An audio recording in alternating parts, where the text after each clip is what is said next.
दोस्तों, कर्म कभी भी किसी का पीछा नहीं छोड़ते। किसी न किसी सूरत में कर्मों के फल भोगने ही पड़ते हैं, चाहे वो अच्छे हों या फिर बुरे। और इस वक्त संजय राउत का जेल में होना उनके कर्मों की सजा है।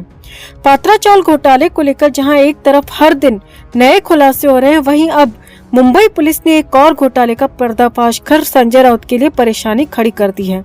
जी हां, अब तक पात्रा चावल घोटाले को लेकर मुंबई की सियासत में कोहराम मचा हुआ था, जिसकी जांच ईडी कर रही है। मगर अब मुंबई पुलिस ने कोविड सेंटर घोटाले को लेकर जो खुलासे किए हैं, उसके बाद तो भूचाल आना तय है। और ये भूचाल आ भी चुका है, क्योंकि मुंबई पुलिस ने पहला एक्शन लेते हुए संजय राउत के सबसे करीबी को रडार पर ले लिया है। जी हां, संजय राउत के सबसे करीबी शख्स कोविड सेंटर घोटाले की जद में आ चुके हैं। और खबर तो ये भी है कि मुंबई पुलिस इस मामले में संजय राउत और उनके परिवार से भी इंट्रोगेशन कर सकती है। तो क्या है कोविड सेंटर घोटाला और कैसे करीबी के चक्कर में संजय राउत पर भी जांच की आंच मंडरा रही है, आपको बताते हैं सब। आप भी वीडियो को लाइक और शेयर कर अपना प्यार और सपोर्ट दिखाएं और कमेंट करके अपनी बात अपनी राय जरूर रखें। चैनल के साथ जुड़कर चैनल को सब्सक्राइब कर हमारी आवाज बने। तो बीजेपी नेता किरीट सोमैया के एक ट्वीट ने हंगामा मचा दिया और इस ट्वीट के जरिए लोगों को पता चला कि पात्रा चावल घोटाले के अलावा अब कोविड सेंटर घोटाला भी खुल चुका है, जिसमें 100 करोड़ रुपए से ज्यादा का स्कैम किया गया, जिसमें संजय राउत के सबसे करीबी शख्स पर केस भी दर्ज कर लिया गया है। तो ये तो आप सभी को पता है दोस्तों कि शिवसेना सांसद संजय राउत फिलहाल मनी लॉन्ड्रिंग मामले में जेल की सलाखों के भीतर कैद हैं। उन्हें ईडी ने गिरफ्तार किया था। फिलहाल राउत न्यायिक हिरासत में चल रहे हैं और राउत के बाद अब उनके बिजनेस पार्टनर सुजीत पाटकर की मुश्किलें भी बढ़ती हुई दिख रही हैं। उनके खिलाफ मुंबई में आजाद मैदान पुलिस स्टेशन में धोखाधड़ी और घोटाले का मामला दर्ज किया गया है। ये मामला सुजीत पाटकर समेत कुछ अन्य लोगों के खिलाफ दर्ज किया गया है। इस मामले में ये मुकदमा बीजेपी नेता और पूर्व सांसद किरीट सोमैया की शिकायत के बाद दर्ज हुआ है। इस बाबत खुद किरीट सोमैया ने जानकारी दी है। तो किरीट सोमैया ने अपने ट्वीट में लिखा, ₹100 crore COVID centre scam, police registered my FIR 7/6 against Sanjay Raut partner Sujit Patkar and Lifeline Hospital Management Services under sections IPC 420, 406, 304A, 34. Worli Mulund Mahalakshmi race course Mulund Pune Shivaji Nagar centres contracts obtained by fraud. Kirit Somaiya के मुताबिक 100 करोड़ रुपए के कोविड सेंटर घोटाला मामले में संजय राउत के बिजनेस पार्टनर सुजीत पाटकर पर IPC की धारा 420, 406, 465 समेत 304A के तहत मुकदमा दर्ज किया गया है। सोमैया ने बताया कि मुंबई स्थित वर्ली महालक्ष्मी रेस कोर्स मुलुंद और पुणे में बने जंबो कोविड सेंटर का कॉन्ट्रैक्ट एक फ्रॉड कंपनी को दिया गया था, जहां बड़े बड़े घोटाले किए गए। इस घोटाले में 100 करोड़ से ज्यादा का हेरफेर हुआ था। तो सोमैया की माने तो कोरोना मरीजों के लिए सेंटर बनाने का ठेका एक फ्रॉड कंपनी को जानबूझकर दिया गया और उस कंपनी की मदद से आरोपी सुजीत पाटकर ने 100 करोड़ रुपए का गबन किया। सोमैया ने बार बार इस बात पर जोर दिया कि सुजीत पाटकर संजय राउत के बिजनेस में पार्टनर होने के साथ ही उनके बेहद करीबी हैं। सोमैया ने शक जताया है कि किसी अप्रोच के बिना सुजीत पाटकर इतना बड़ा घोटाला नहीं कर सकते। अब यहाँ सोमैया ने बिना संजय राउत का नाम लिए हुए कहा कि सुजीत पाटकर के पीछे किसकी अप्रोच थी, इसका खुलासा भी बहुत जल्द किया जाएगा। तो सोमैया ने इशारा दे दिया है, संकेत दे दिए हैं कि कोविड सेंटर घोटाले में संजय राउत भी शामिल हो सकते हैं या राउत के परिवार के सदस्य भी शामिल हो सकते हैं।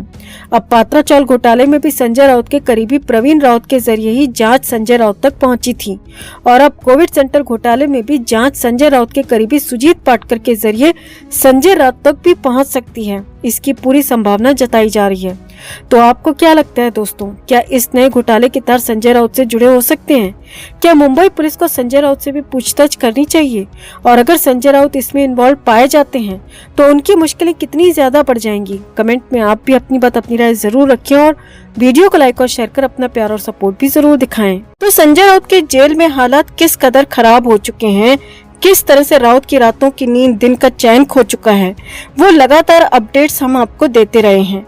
और इसकी तस्वीर या कहें कि इसकी सच्ची तस्वीर तब दिखी जब संजय राउत को कोर्ट में पेशी के लिए लाया गया।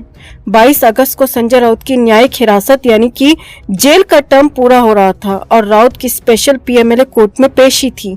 अब संजय राउत को पेशी के लिए लाया गया। हालांकि राउत को कोर्ट में पेशी के लिए जब लाया गया तो तब पिछले दरवाजे से राउत की एंट्री कराई गई थी और ज्यादातर लोगों को पता नहीं चल पाया था, लेकिन कोर्ट के अंदर जो हुआ वो पता जरूर चल गया। जी हाँ, वो हैरानी भरा था और परेशान करने वाला था। कोर्ट रूम में इस बार बहुत कुछ हुआ और वही इनसाइड न्यूज आपको बताने जा रहे हैं। सुनवाई के लिए लाए गए संजय राउत को कोर्ट के अंदर कुर्सी पर बिठाया गया और जज का इंतजार किया गया और जज के आते ही सभी खड़े हो गए और संजय राउत भी जज के इस्तकबाल में खड़े हुए और सुनवाई शुरू हुई। आते ही सबसे पहले संजय राउत के वकील ने दलील रखी कि उनके मुवक्किल यानी कि राउत को जमानत दी जाए और उनकी न्यायिक हिरासत आगे ना बढ़ाई जाए, क्योंकि अब ईडी की जांच हो चुकी है और आगे इस मामले में ज्यादा कुछ बचा नहीं है। अब जिस पर ईडी के वकील ने कहा कि अगर संजय राउत को अभी जेल से बाहर छोड़ा गया तो वो अपनी ताकत का रसूख का इस्तेमाल करते हुए गवाहों को प्रभावित कर सकते हैं, सबूतों से छेड़छाड़ कर सकते हैं और इसीलिए संजय राउत को अभी नहीं छोड़ा जाना चाहिए। अब इस बात पर कोर्ट कोई टिप्पणी करती, राउत के वकील कुछ कहते, उससे पहले ही संजय राउत बोल पड़े। जी हाँ, अमूमन तो वकील ही कोर्ट में पक्ष रखते हैं, लेकिन यहाँ पर सूत्रों के हवाले से बड़ी खबर ये है कि संजय राउत लगभग गिड़गिड़ाने के अंदाज में बोल पड़े कि मिलॉर्ड, मैं बाहर कुछ भी नहीं करूंगा, मैं अपने घर पर जाकर बैठ जाऊंगा। आप कहेंगे तो मैं घर से बाहर भी नहीं निकलूंगा, अपना फोन तक इस्तेमाल नहीं करूंगा, बंद कर दूंगा। और जी हाँ, ये सारी की सारी बातें, शर्तें संजय राउत ने खुद कोर्ट को बता दी और कह दिया कि मुझे छोड़ दो। आगे देखिए, सूत्रों के मुताबिक संजय राउत ने कहा कि वो जांच में पूरी मदद करेंगे।